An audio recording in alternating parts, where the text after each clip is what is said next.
تقریباً 150 کے قریب جو آج بھی ہیں موجود ہیں، وہ میرا اپنا ذاتی خرچہ تھا. تو ایک دفعہ وہاں پہ آئے اسکول کے وزٹ کے لیے، تو انہوں نے اسکول دیکھا، مجھے کہا کہ یار وہ مگن صاحب میں اپنی آفس یہاں پہ کھولتا ہوں. میں نے کہا موسٹ ویلکم، بسم اللہ. ہمیں اور کیا خوشی ہوگی کہ ہماری تعلقہ کی آفس ہمارے اسکول میں ہو.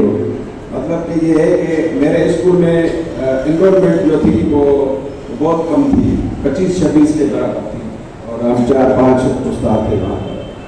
تو میری ٹرانسپورٹ تھی، مجھے وہاں سے پیسے جو ہے وہ ملتے تھے، کھلے رات کو جو ہے وہ پیسے ملتے تھے. میں صبح جا کے وہ بچوں میں بانٹنا شروع کیا. میں نے وہ بانٹتے آخرکار یہ ہوا کہ تقریباً 3-4 ہزار روپے میں ڈیلی بانٹتا تھا بچوں میں، تاکہ ہماری انرولمنٹ جو ہے وہ بڑھے.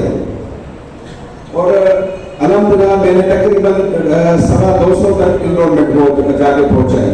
کبھی گھر سے نکلتا تھا، فروٹ والا کوئی مل گیا مجھے، میں نے راستے میں فروٹ لے لیا ان سے، کبھی کیلے لے لیے، کبھی جو ہے وہ اپنا اورنج وغیرہ یہ وہ ہم جا کے بچوں میں بانٹتے تھے. وہ سمجھتے تھے کہ شاید یہ سرکار دے رہی ہے، حالانکہ ایسا نہیں تھا، وہ ہمارا اپنا میرا ذاتی خرچہ ہوتا ہے. تو اگر ہم اسکول کو بنانے میں آئے تو ہم بالکل بنا بھی سکتے ہیں اور بگاڑ بھی سکتے ہیں.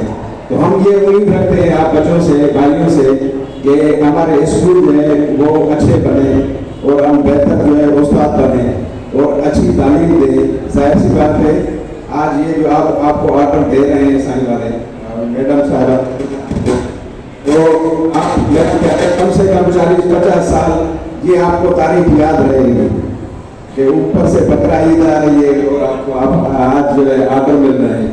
تو میں آپ کو مبارک دیتا ہوں. اللہ کرے آپ پھر سے آباد ہیں. آپ اور آپ ہمیں دعاؤں میں یاد رکھا کریں. مہربانی.